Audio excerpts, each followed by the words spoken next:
I pledge allegiance to the flag of the United States of America and to the republic for which it stands, one nation, under God, indivisible, with liberty and justice for all. Thank you. Please be advised that this open meeting is being broadcast live and recorded for playback by WRPS at www.youtube.com/WRPS Rockland. Please go to WRPSRockland.com for further information. First on the agenda, community announcements, water hold update, Abington Rockland Joint Waterworks Superintendent, Crystal Cameron. Crystal, come on up. Welcome. Thank you. Okay. Just starting with the hold on water. I'm sure some people know about it. I'm hoping most people know about it. We had a hold on water for a little while, about a month, just to get a handle on what we have for supply. During the summer, we were really stressed as far as what we had left for water. The reservoirs were really low, to the point where in the 18 years that I've worked here, I've never seen them so low. Some of my colleagues have seen them a little lower, but they were really low. That being said, though, is not really the entire reason why we put the hold on water. The hold on water was more or less to get a handle on what's been approved, what's been given out, and what's left to give. And we have a Water Management Act permit that we are, bound by to make sure that we don't go over as far as giving out water. And we're year to year, we're knocking on the door to that permit. So as far as I'm concerned, I want to be more responsible as keeping track of that water, what we're giving out, what we have left. So when I took over, we wanted to really make sure that everything was accounted for as far as like what was given out and what we have left. And I know I just keep repeating myself, but that's really the whole gist of the situation. So the hold on water that we had at the time, it has been lifted for single family homes and renovations, which is great. And it was only for about a month that we had the hold at that time. And when we become more comfortable with the supply and what we have left, I think the board will revisit as far as anything bigger than just single family homes at that time. But as of right now, we're going to hold on that until we become more comfortable with what we have left. So that's for the hold on water. I was going to touch on PFAS if you'd like, because we just mailed out another postcard, I'm sure, as everybody is aware. We are still in violation with the PFAS. And we conceded in Q4 we tested in October, got the results in November. And the reason why we conceded for month number 2, which would be November, and December, month number 3, is because there's just really no way that we're going to be able to get below the 20 parts per trillion that we need in order to be in compliance. So we're going to continue to test, but there's no point to sending out postcards after postcards, month after month. It's really a waste of money. It's roughly $10,000 for us to mail out all these postcards, which is how we stay in compliance with the DEP.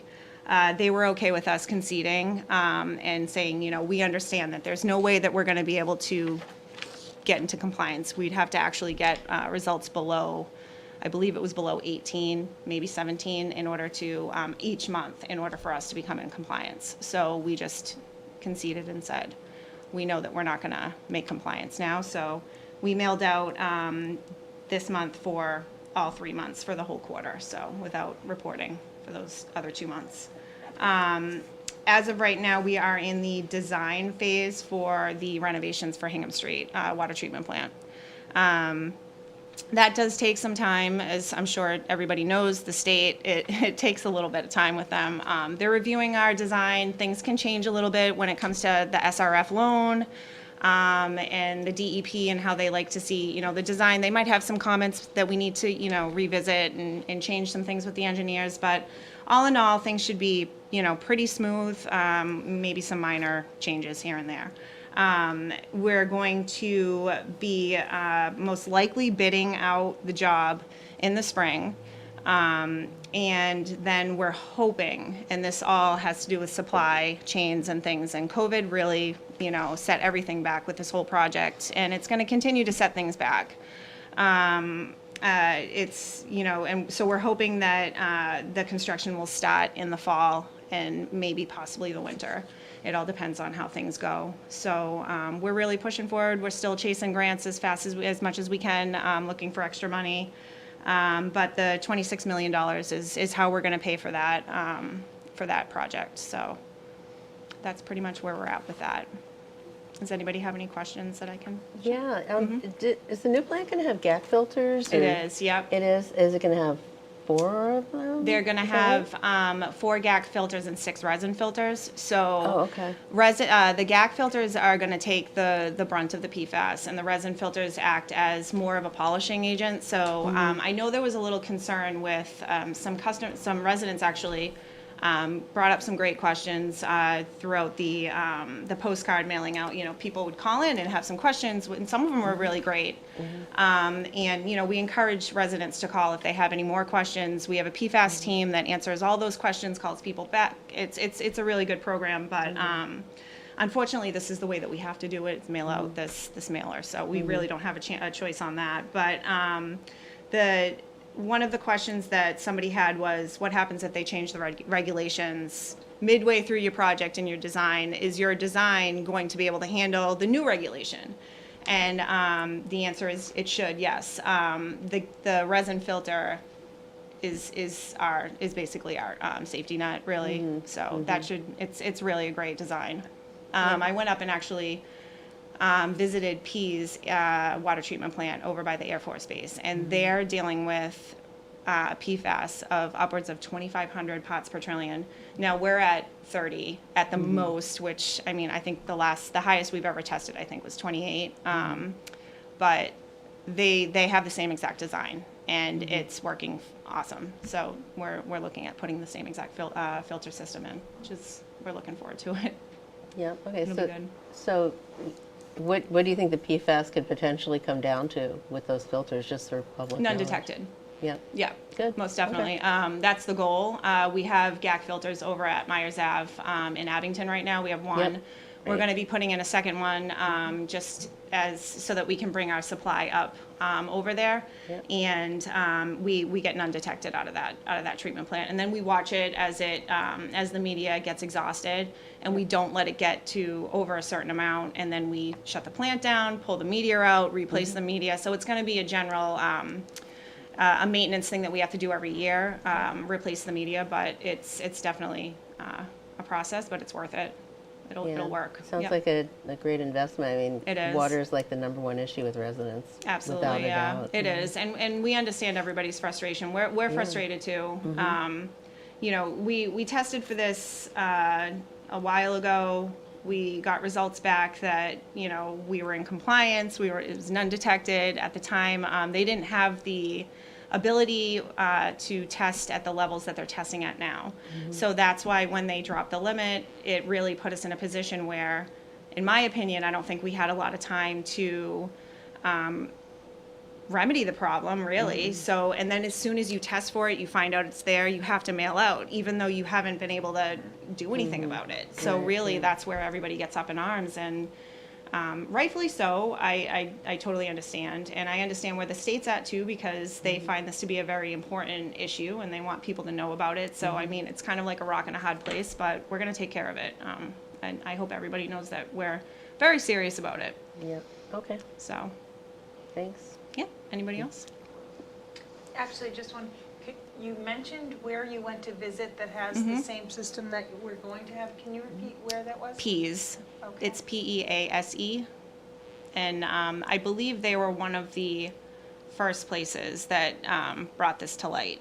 But the same engineers that we're using are the same engineers that designed that treatment plant. So we went up and visited it. They gave us their pros and cons to some of their design. We're able to take that feedback and apply it to our design. It's actually something that we usually do in our industry is, a lot of times engineers will put something, there's a big difference between design, theory and practice. So we like to talk to each other and say, what worked for you, and can we maybe take your ideas or your issues and maybe, apply them or not, and retrofit our plant. So yeah, it was definitely a learning experience. It was a good trip. Thank For you. sure. Very helpful. Any more questions? All right. Crystal, thank you. All right, for your thanks. time. Thank you Thank so for much. having me. All right, next on the agenda, Rockland Day update. John Lucas.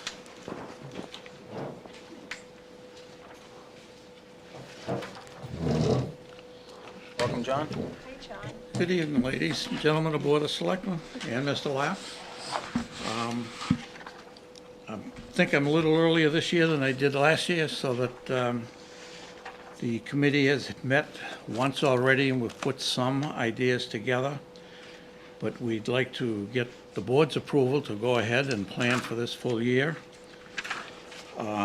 This will be the 5th year in a row that we've done it.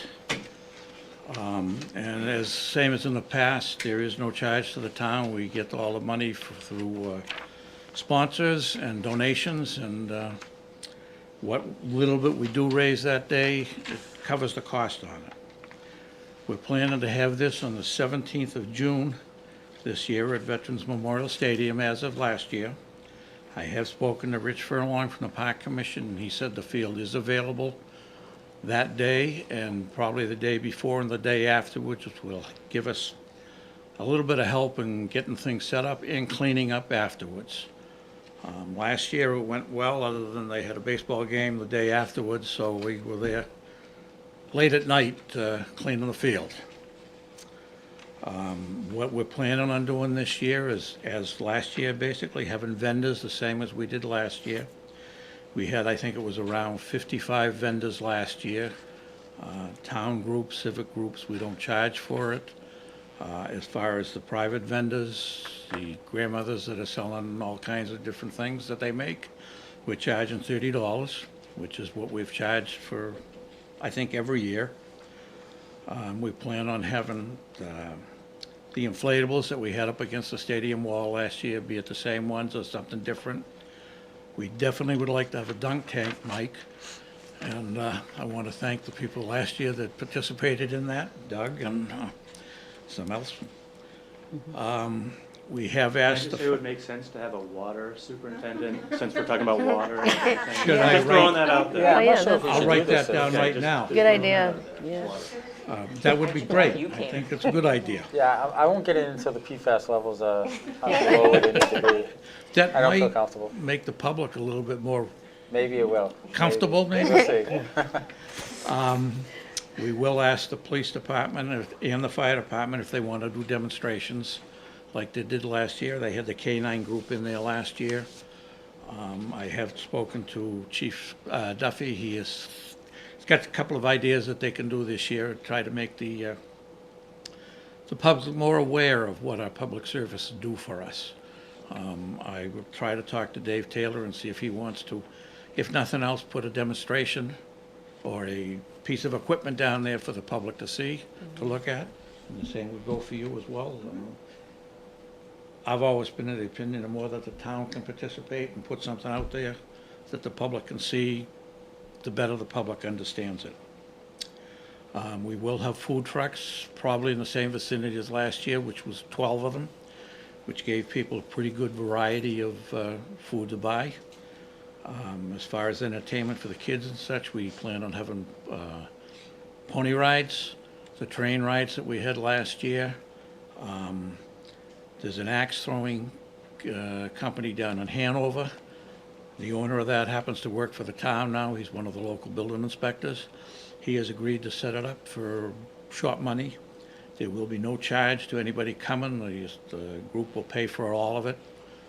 So that basically the only thing people coming to will have to pay for is food. And we would like to have a beer tent again this year. It went well last year. The police department said they were very satisfied with it. And with some minor changes that the police department asked for, with the board's approval and the police department approval, we'd like to do that again. We're looking into, I was reached out to that the state police may come in with their helicopter again, which was a tremendous success last year. I've also been told there's a possibility we might get Medflight to come in. at obviously different times, but both of the state police helicopter drew a ton of people to watch it, and I think if we could get mid-flight in, which probably more people are familiar with because it's on the news frequently, and God forbid you have need for it, but it is something that if you can see it, it's a tremendous thing to see. And again, with the board's approval, we'd like to finish off the day with fireworks in the vicinity of 9:15 at night. Are there any questions? Any more questions, comments? No questions, but just want to thank you for all you do. It's always a great success every year. I'm looking forward to it I once enjoy again. it, and the 10 or 12 people that are on the small committee all enjoy doing it too. They do put a lot of time in. This year, we cut it back. Last year, we had a band concert the Friday night before. It just got to be too much to do, so we knocked off that this year. But basically, that's what it's going to be. Great. And there will be more information coming out once I get your approval and we get things after the holidays tied down a little bit more. Great. It's always a great day. Thank you so much for all the work for you and the committee. Yeah, we all enjoy doing it. John, who should people reach out to if they want to sign up from a vendor standpoint? They're working on a new website and such, so as soon as I get that information, then I will let Doug know and we can get it up maybe on the sign out front as well as on the town website. Okay, so nobody has any concerns? I don't think we need any kind of a formal vote because you're not specifically asking for anything, you're just kind of informing us at this point, but I think you got 5 yeses up here for proceeding in the direction you're going. Excellent. Let us know when you get stuff final. Check in along the way. I thank you very much for your time. Thank you, John. Thank you. Appreciate Your it. help. Next on the agenda, rent control board vacancy. Doug? Thanks, Mike. And after I list this announcement, I have 2 others I'd like to read as well. Okay.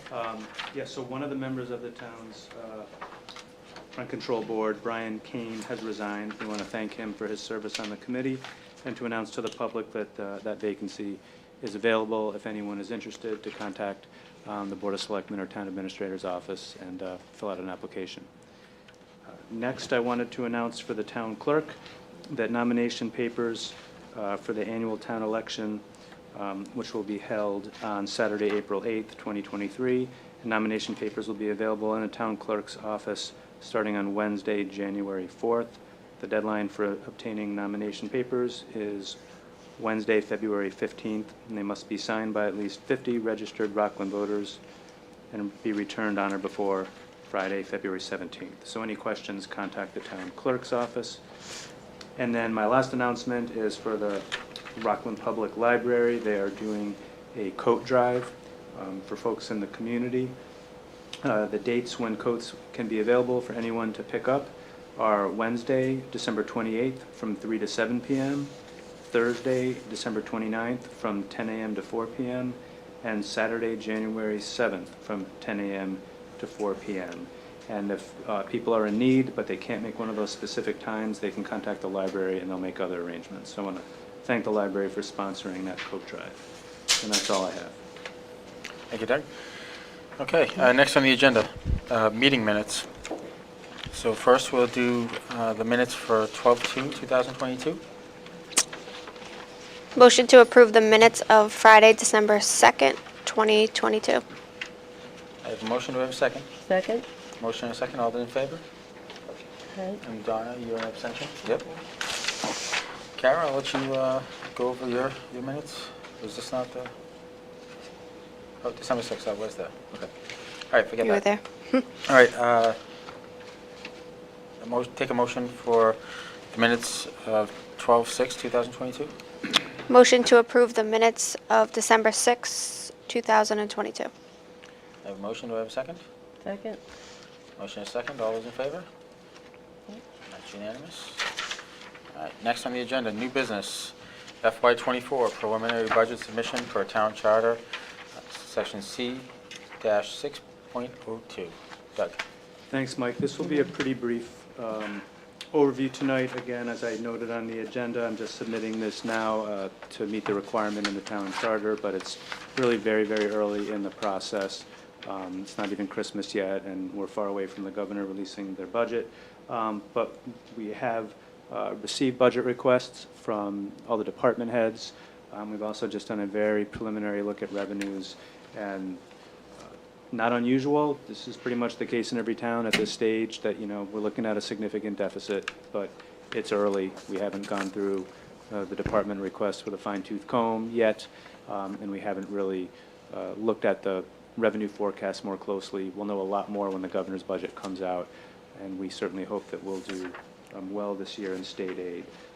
But as you'll see from the summary that I provided, it does show a $1.9 million deficit. So this is the preliminary budget. We'll forward this to the Finance Committee with the same explanation. And if I may, I'd like to just hop over to the other seat and just go over a couple of slides that I think hopefully will be helpful.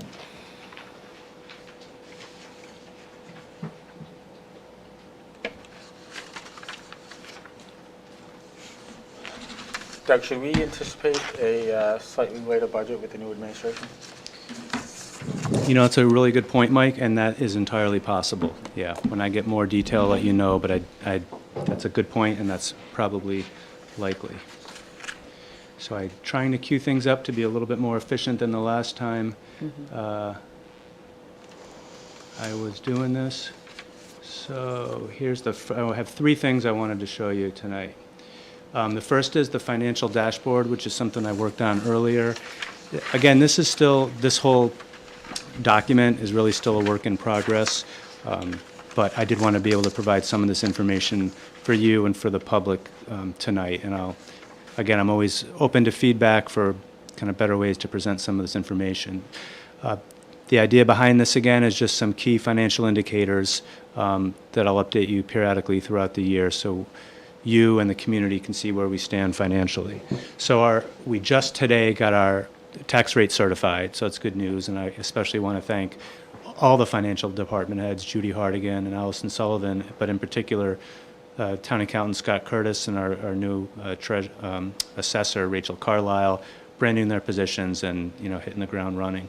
So our tax rate is certified at $15.22. Not to be, it's an expected outcome that the rate is going to be lower because values have gone higher. And so that's just the way when values go up, the rates go down. I've updated the statewide average single-family tax bill, and I just noticed that oh no, that's correct. Oh no, I'm good. So the statewide average single-family tax bill, and I noted with a footnote, it's not 100% of the towns reporting, but it's about 92%. So it'll probably continue to creep up a little bit. It's at a little over $6,700. You'll notice our average single-family tax bill is projected to be a little over $6,800. So based on the data right now, we're about $100 over. So that is a change from prior years. Usually we're a little bit under the statewide average, but again, this is not unexpected. And the main reason for this is the elementary school building project. All the last portion of the bonding is hitting this tax rate and this tax bill. So we are now a little bit over the average. We'll see once we get 100% of the towns reporting if that changes. Reserve fund, we obviously haven't used much yet, so we're in good shape with our reserve fund balance. We have not yet submitted our free cash certification, but I can pretty much guarantee it's going to be less than the $4.5 million we got before. That was a really good number, but unlikely to repeat. I haven't updated the state aid as a percent of total budget. However, the issue with that is I'm going to keep beating this drum. It's good that we get a lot of state aid, but it also puts us at the mercy of the state. So if it's a tough year and the state doesn't follow through, then it hits us harder than other communities, relatively speaking, because we're so reliant on it. The capital investment needs down below in the lower left corner, that hasn't changed from prior discussions. Unfavorable just because the community, the town has deferred a lot of major capital projects for decades, and it's all sort of coming home to roost now. So we've got a lot of infrastructure that we need to improve. So that's going to be a burden. Going up to the upper right-hand corner, our property tax collection rate is good. It's very good, 97.42%. That's gone up from the last year. So I want to thank the tax collector's office for their efforts there. Our bond rating hasn't changed, double A stable. That is very good. We talked about that at the last meeting. Our stabilization fund balance is pretty decent, but as you can see, I have it listed as unfavorable because our goal really should be to get it higher up to that 3 to 5% range, and we're a little over 2.3% now. So That's still rebounding from COVID. yeah, I mean, we have fully repaid what we Yeah. took out. Yep, so that it's fully repaid, but it's But no necessarily new investments that would have been there as a result Right. of COVID not having existed. Right. Okay. right. But again, that's, yeah, I know it wasn't that long ago the town didn't have much of anything in the stabilization fund, so we got almost $1.5 million. That's something to be proud of, and we'll keep trying to sock money away there. Our capital stabilization fund balance, that's a relatively new fund that we created about a year or so ago. We did contribute more money at the last annual town meeting, so that's why that's gone up by an additional $100,000. So we're going to keep putting funds in that to save for a rainy day. Similar, the waterworks, they also contributed more at the last town meeting. I think it was 100,000 additional, so they're up to 200,000. Sewer department has not yet endorsed the creation of a capital stabilization fund. I've recommended that in the past, and we'll continue to do that. And then OPEB, it is listed as unfavorable, but it's unfavorable in virtually every town in the entire community and throughout most towns in the country, just because it's such a large nut to crack. But relatively speaking, over $1 million in our OPEB trust fund balance isn't bad, but the liability is significant.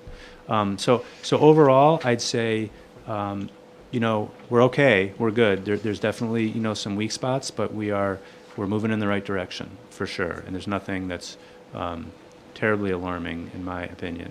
So the next thing that I wanted to highlight, and I'll just explain this before I pull the slide up, I wanted to share with you and the public for the first time a couple of graphs that I've been working on with our financial advisors to model our existing debt that we have, as well as what the impact of the new projects we're discussing on our debt load, because that is really one of the most common questions I'm getting from the community is how much debt do we have, when's it dropping off, what it'll look like if you add on these new projects. So I have two graphs, two charts I'd like to share.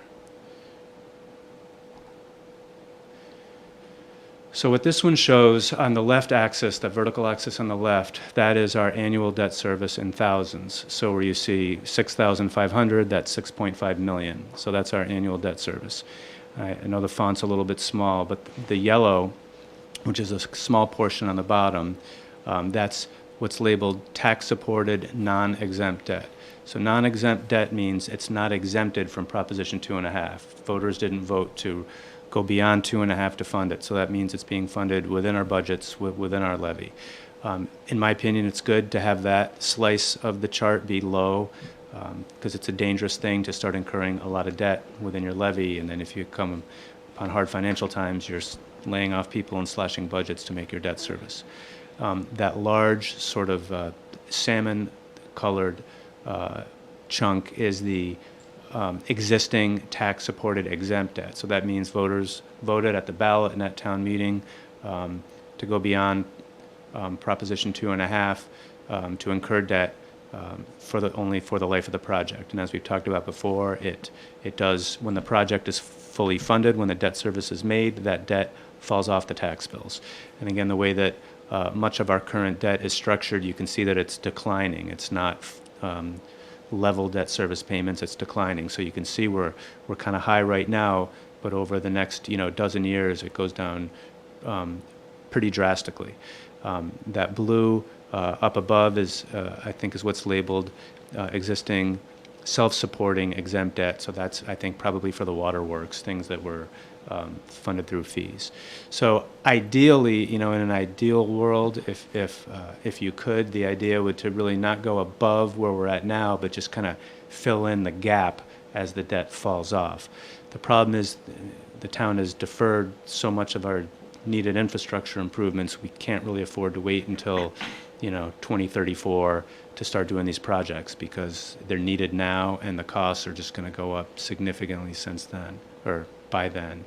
So this last image models what our current debt, which is the dark green. So everything I just showed you on that prior chart, all of that is embedded in that single dark green color. What's shown above there in the kind of gold color would be what the fire station project, and again, I am making up a number here. We don't have an actual cost estimate yet. I used a $20 million number. And then on top of that, the blue is a hypothetical recreation community center debt exclusion to build the new recreation community center at Hartsuff Park.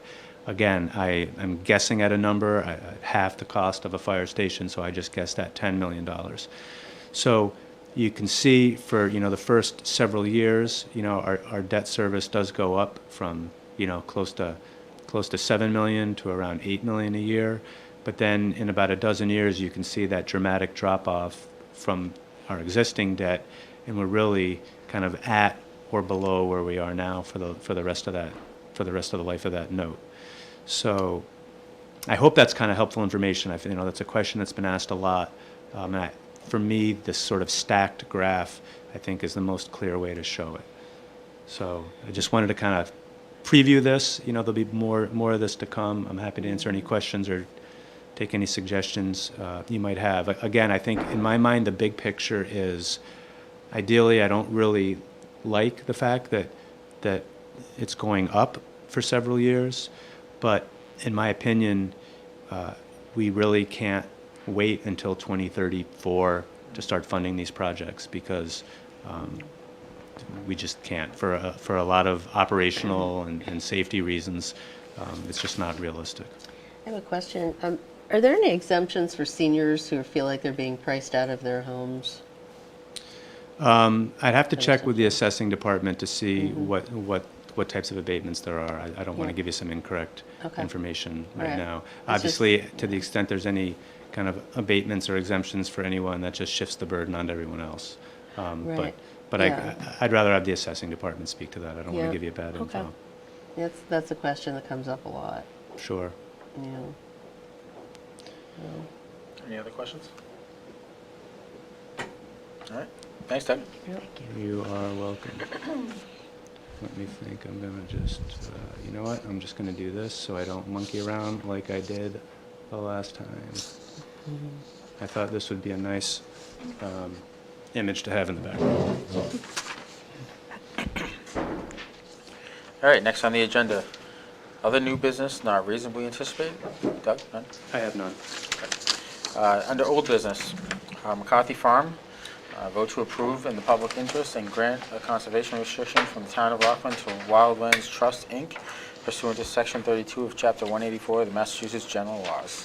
Thanks, Mike. So the McCarthy Farm, even though we've closed on the property, we've had the ribbon cutting, there's still more work behind the scenes that goes on. And one of the really big milestones was this conservation restriction. And this was a requirement because for a variety of reasons, partly because we used Community Preservation Act funds, also because we got that significant $400,000 grant from the state. So it's a requirement to have this done. We've been working diligently with our Open Space Committee, with our attorney, and with the Wildlands Trust. That's the nonprofit conservation agency that's going to be holding and monitoring this in perpetuity going forward. The delay in getting all those months until now was because of the state. They've had a lot of attrition, and a lot of folks have left state service that were involved in reviewing conservation restrictions. Normally, the state requires that this be done, signed, sealed, delivered, recorded at the registry before they'll give us our money. And I argued pretty strenuously that since the delay was on their end, it wasn't fair to hold up our check, so that they were willing to give us the money at the end of last fiscal year. I had to write a very official document swearing that we would do this and record it when we're done, so we're following through on our commitment. There's been a lot of negotiations. A lot of attorneys from the state are involved with this. There's a lot of different hands in a lot of cooks in the kitchen, so to speak. So there's really nothing that we're able to change at this point. But I would, if possible, like to have a formal vote, just as Mike read, as it's listed on the agenda, a formal vote, because the date and time of this vote is going to be included and notarized in the conservation restriction, and then you'll all need to sign it later tonight. And maybe one last thing, Mike, just for the public's benefit, if they're not familiar with conservation restrictions, it's a little bit self-explanatory. Conservation restriction meaning it's a legally binding document that restricts allowable uses on this land. It says very specifically what you can do and what you can't do. So you're not allowed to, put houses on there and pave and parking lots and all kinds of things like that. It has to be preserved as open space in perpetuity. Okay. So with that said, I'll entertain a motion. Motion to approve in the public interest and grant a conservation restriction from the town of Rockland to Wildlands Trust, Inc. pursuant to Section 32 of Chapter 184 of the Massachusetts General Laws. Second. I have a motion and a second. We'll do roll call vote. Selectperson Childs? Yes. Selectperson Shortall? Yes. Selectperson Needham? Yes. Vice Chairman Nyman? Yes. And myself, that's unanimous. Great, thank you.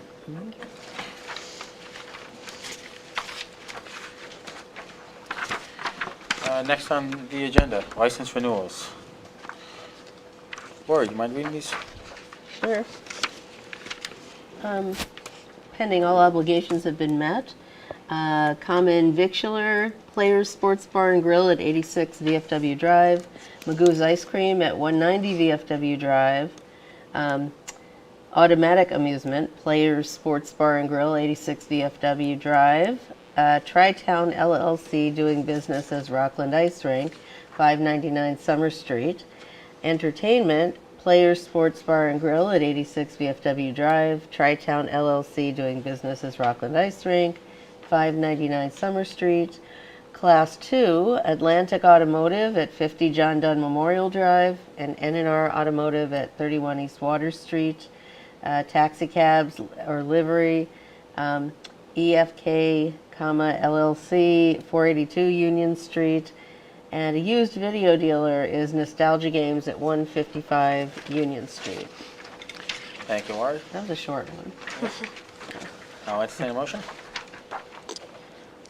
Motion to approve pending all obligations have been met. I have a motion. Do I have a second? Second. Motion in 2 seconds. All those in favor? That's unanimous. Other old business not reasonably anticipated? I have none. Okay. Number 6, Town Administrator's Report and Correspondence. Doug. Thanks, Mike. I have just a few items tonight. The first is, as I've mentioned previously, we've been working on setting up the first Charter Review Committee meeting. That has now been finalized and posted with the town clerk. That meeting will be on January 23rd at 7 o'clock. And I'm pleased that the consultant who the town has hired has finalized their memorandum, which I think will be really helpful because it's a policy memo where they've done an exhaustive analysis of the charter with some really good suggestions for areas for the committee to potentially focus on and evaluate, and they'll be able to look at best practices and things like that. So we're glad to get them off and running. Next, I did submit a letter on behalf of the board to the Cannabis Control Commission. I know I've mentioned that a bunch, and I did forward to all of you via email the letter that I sent them. Hopefully, other communities are doing similar letters, and the Cannabis Control Commission will hear these concerns and make good decisions. Next, I wanted to announce that the fire station building project that I was just talking about earlier, they will be going before the Rockland Zoning Board of Appeals for a special permit public hearing on January 17th at 6:30 p.m. That's the same night that we have a meeting at 7. There's been a lot of work, obviously, leading up to this, site plans and a lot of engineering. Again, with the thought being to hopefully be able to, if appropriate, get that special permit approved prior to any town election, town vote, so the community will understand it's a, it's an appropriately conceived preliminary design. I also wanted to highlight, relating to this project, that unfortunately Chief Duffy and I have received some pretty nasty hate mail from someone in the community who has not signed their name, so we don't know who it is, but pretty aggressive stuff, and it's a little confusing to me, the level of anger, because the truth is, I'm not deciding anything, Chief Duffy's not deciding anything.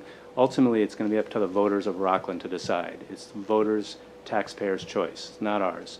So we're presenting information, we're presenting options, and it's up to voters to decide if they want to do it. So I don't quite understand the level of anger, but we have forwarded those letters to the Rockland Police Department just in case, because they were pretty concerning. And again, just like I've said at numerous other times, if anybody ever has questions about this project, call me, call Jen. We can be reached at Town Hall, or better yet, even call Fire Chief Duffy. You can physically walk into the fire station and meet him, or give him a call or shoot her an email. But we're always available to talk to the public and answer any questions they have at any time. Next, I wanted to announce that one of our police officers, Sue Llewellyn, is going to be retiring. They're going to have a walkout ceremony on January 5th at 3 p.m. And in particular, I just want to congratulate her on a very distinguished career serving the Rockland Police Department. So I want to congratulate her on her retirement. And then last, I'd like to read a letter from the Rockland Friends from the Holiday Stroll, if that's all right, Mike, unless one of you were going to do it. So again, this is from Pam Murphy from the Holiday Stroll, addressed to your Board of Selectmen. Once again, we want to take this opportunity to thank you for your help with the Holiday Stroll. Taking on this adventure is a little overwhelming at first, and then everyone jumps in and does their part to make it happen. I don't want to single out departments and people for fear of leaving someone out, but you should be proud of how well they all come together for this event. They all know what their role is, and they all work together. We have never had a department refuse us or not show up to do their part. We also want to thank every one of our sponsors, whether they made a donation or participated. We appreciate you. And thanks for the gorgeous tree from Michael Laughlin from the Garden Center, Peter Ewell and the Parks Department. Always love a good challenge. Years ago, when we did a fundraiser for little Bartek Kamalinsky, a child visiting town who crawled out onto East Water Street and was hit by a car, the outpouring was amazing. So much so that local TV stations showed up at the fundraiser. There are lots of things that I'll never forget about Bartek and that time, but the one that always comes to mind was when the Channel 5 reporter quoted Rockland, the little town with a big heart. That pretty much sums it up. So in closing, we'd like to wish everyone a very Merry Christmas and the happiest New Year. Thanks.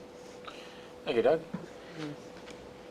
Selectmen's comments. Comments and opinions expressed by individual members do not necessarily reflect the views of the Board of Selectmen and are opinions and comments of only the individual member. Selectperson Childs. Yeah, I just wanted to mention that Doug and I went to speak with the student council this week, and it was really eye-opening and hopeful, and we encouraged them to talk about things that they wanted to see on the town warrant. And it's and we would really like to hear younger voices in town for things that, you know, that they might want to include. And it's really also a good exercise for them to go through the process of getting a citizen's petition at the town's clerk's office. And you need a minimum of 10 valid signatures to have us consider putting it on the town warrant. So I encourage anybody out there, not just high school students, but if you'd like anything, because it is budget season coming up, to be on the town warrant, then please see Liza about it. So we're open to hearing really interesting ideas. And also, Merry Christmas and a Happy New Year to everybody. Thank you, Wari. Selectperson Shortall. I'd like to also congratulate Sue Llewellyn for her years of service to the town. And I'd like to wish holiday wishes to everyone for whichever holiday they celebrate. Thank you, Donna. Selectman Needham. I guess it sounds boring to say ditto Donna, but yes, congratulations to Officer Sue Llewellyn on your distinguished career and your upcoming, I want to wish you best wishes on your next chapter. And I'd love to wish everyone a very happy holidays in the town of Rockland. We're so fortunate to have such a great town, and I hope everybody has a safe and wonderful holiday season. Thank you, Tiffany. Vice Chairman Nyman. Mr. Chairman, as we approach the end of the year, I just want to thank all the staff around town for their work all year long. It's very much appreciated. We have a great group of people that work for this town, really dedicated. So just want to say thank you to all of you for all you do. And I will join my colleagues and wish Sue Llewellyn a happy and healthy retirement, and hope everyone else has a happy and healthy holiday season. Thank you, Kara. I'll keep it brief. Just Merry Christmas and Happy New Year to everyone, and happy birthday to Selectman Shortall, who turns 40 on Christmas Day. So, with that, I'll entertain a motion to adjourn. Motion to adjourn. I have a motion. Do I have a second? Second. Motion and a second. All those in favor, roll call. Lori? Yes. Donna? Yes. Tiffany? Yes. Kara? Yes. And myself. It's unanimous. Good night. Happy New Year.